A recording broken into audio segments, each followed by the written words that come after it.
To say no to President Trump would be saying no to God.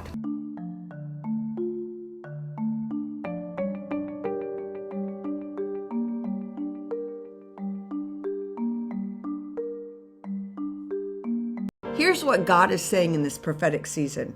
If you hold your peace, if you do not participate, if you hold back now, if you miss this moment, there will be enlargement and deliverance for God's people and His purposes. But God can't use you. He doesn't use spectators.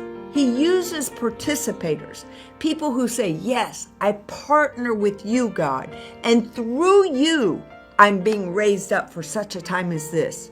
I declare, do not miss your moment. You're in a position for such a time as this.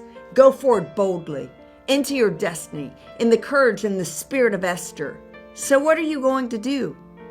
You see, I have to be obedient to God. And you must sacrifice in some way during this prophetic season, because it's through sacrifice that your spirit opens up so wide that you can receive divine direction. This is a deliverance seed that needs to be sown now, to be in position, to see increase, to activate God's promises.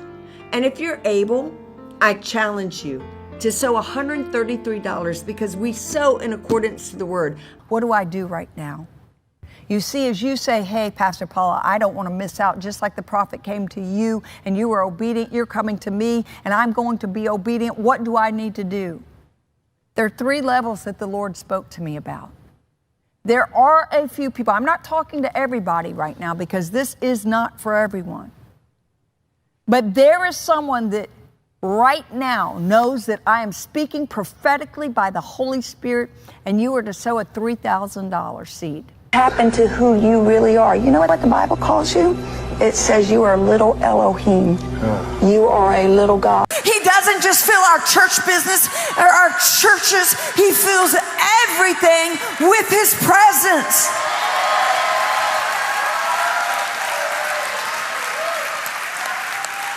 How does He do that? He does that through you. He does that through me.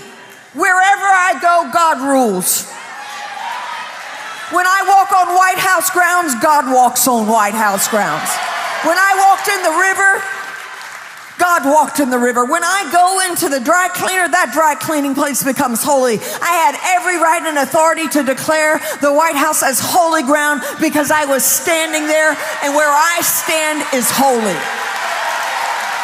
God needs someone that He can partner with in the earth. In fact, when He said, let them have dominion, He transferred dominion, rulership, and reign over to mankind. And so it's illegal for God to do anything in the earth without someone. So that's why God is standing, looking to and fro for somebody to make up the hedge. You better slap somebody and say, you've got a big job for Jesus. Paula White says that God needs us.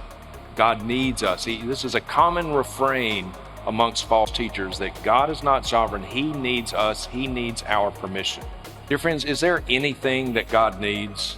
God has need of no one and no thing. He does not need us. He does not have a man-shaped hole in His heart. God does not need us. We need Him. And any person who is preaching a gospel that says that God needs us is preaching a different gospel.